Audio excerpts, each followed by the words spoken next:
Assalamualaikum warahmatullahi wabarakatuh. Kembali lagi kepada saya Anisatul Fitria dari kelas 2B Manajemen Fakultas Ekonomi Universitas Muhammadiyah Cirebon. Dalam pembuatan video ini, saya ingin mereview tentang jurnal EUMKM Aplikasi Pemasaran Produk UMKM berbasis Android sebagai strategi meningkatkan perekonomian Indonesia.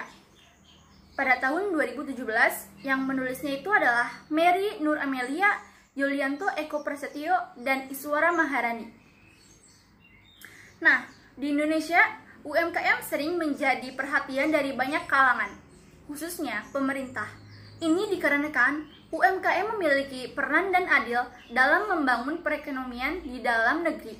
UMKM memiliki banyak peran penting seperti banyaknya jumlah UMKM yang ada di Indonesia, membuka banyak lapangan kerja, berkontribusi dalam pembentukan produk domestik bruto atau PDB. Untuk meningkatkan kinerja UMKM, maka dibutuhkan suatu inovasi seperti EUMKM. Nah, metode yang digunakan dalam penelitian ini adalah metode deskriptif kualitatif.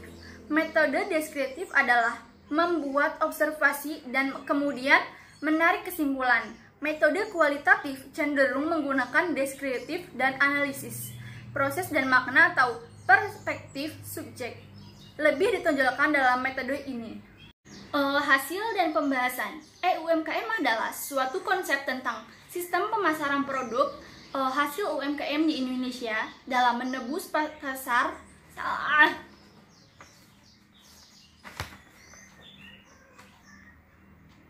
Hasil dan pembahasan. EUMKM adalah suatu konsep tentang sistem pemasaran produk hasil UMKM di Indonesia dalam menembus pasar beban di ASEAN dengan bisnis aplikasi yang ada di smartphone.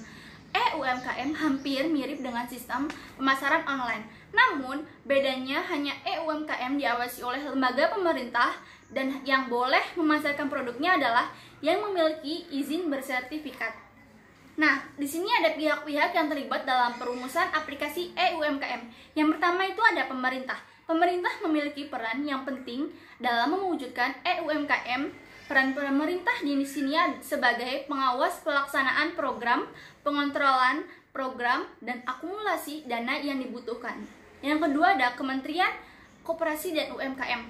Dalam mewujudkan konsep EUMKM, Kementerian Koperasi dan UMKM juga di sini ikut sebagai pelaksana, membuat kebijakan, pengawas, serta menentukan produk hasil UMKM mana yang masuk kriteria pemasaran dan pihak yang berwenang dalam mengeluarkan sertifikat pinjaman mutu. Koperasi dan UMKM juga berperan sebagai lembaga pemerintah yang bertugas untuk mensosialisasikan program EUMKM yang berkolaborasi dengan Kementerian Ekonomi. Yang ketiga itu ada Kementerian Ekonomi. Dalam implementasi konsep EUMKM, peran dari Kementerian Ekonomi di sini tidak lepas dari peran Kementerian Koperasi dan UMKM, yaitu sebagai pengontrol sirkulasi barang ekspor dan impor, mengawasi pertumbuhan ekonomi serta mensosialisasikan konsep EUMKM. Nah, yang keempat itu ada Kementerian Riset dan Teknologi. Dalam mengimplementasikan konsep EUMKM, Kementerian Riset dan Teknologi berperan sebagai tim ahli yang ditunjuk oleh pemerintah dalam membuat aplikasi pemasaran produk hasil UMKM, koordinasi dan sinkronisi pelaksanaan kebijakan EUMKM dengan Kementerian Koperasi dan UMKM. Dalam Kementerian Riset dan Teknologi yang berperan dalam mewujudkan konsep EUMKM adalah staf ahli bidang teknologi informasi, komunikasi, dan transportasi. Yang kelima itu ada masyarakat. Dalam konsep mewujudkan EUMKM masyarakat atau produsen UMKM, perannya sebagai seseorang yang akan menggunakan EUMKM untuk memasarkan produk mereka ke berbagai negara. Yang terakhir itu ada perusahaan jasa pengiriman barang. Perusahaan jasa pengiriman barang bekerja sama dengan pemerintah dan produsen UMKM untuk memasarkan produk yang ke luar negeri maupun dalam negeri, hingga barangnya sampai ke tangan konsumen. Nah, kita mempunyai langkah-langkah strategi dalam mengimplementasikan konsep EUMKM.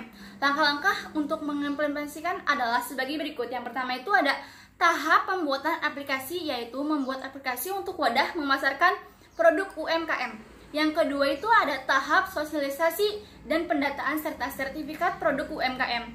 Mensosialisasikan kepada masyarakat terkait UMKM sedetail mungkin, mulai dari kegunaan, manfaat, cara penggunaan. Pada tahap pendataan data-data yang harus dilengkapi yaitu ada identitas produsen, yaitu nama, tanggal lahir, alamat, jenis kelamin, dan lain-lainnya. Yang kedua itu ada definisi produk, yang ketiga ada gambar produk, yang keempat ada harga, dan yang kelima itu ada kegunaan produk. Yang ketiga ada tahap input data produk UMKM yang bersifat ke web. Memasukkan data tentang produk tersebut ke dalam web yang disesuaikan dengan jenis produk dan wilayah produksi, misalnya Jawa Tengah. Sistem menginput data dilakukan oleh lembaga yang bertugas baik di tingkat provinsi maupun tingkat kabupaten. Akan tetapi, input data juga dapat dilakukan oleh produsen sendiri. Yang keempat itu ada tahap pengiriman barang. Tahap pengiriman barang dapat dilakukan sendiri oleh produsen melalui jasa pengiriman barang yang bekerja sama dengan pemerintah. Namun, bagi para produsen yang tidak paham dengan sistem pengiriman barang ke luar negeri, maka pihak pemerintah akan membangun hingga pesanan sampai di tangan konsumen.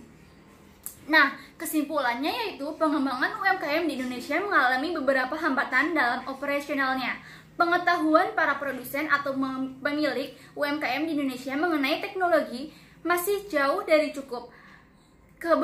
Kebanyakan produsen di Indonesia masih menggunakan peralatan yang bersifatnya masih tradisional, sehingga biaya produksi malah menjadi lebih tinggi dibandingkan jika para produsen menggunakan mesin-mesin modern. Dengan adanya perkembangan teknologi dewasa ini, UMKM seharusnya sudah mempersiapkan strategi baru yang akan membawa mereka ke tempat bertahan dan mampu berekspansi di kancah internasional, sehingga sudah seharusnya dijalankan integrasi hubungan antara pihak-pihak terkait untuk memecahkan masalah yang masih menghambat UMKM. Nah, cukup sekian dari saya, kurang lebihnya mohon maaf. Wassalamualaikum warahmatullahi wabarakatuh.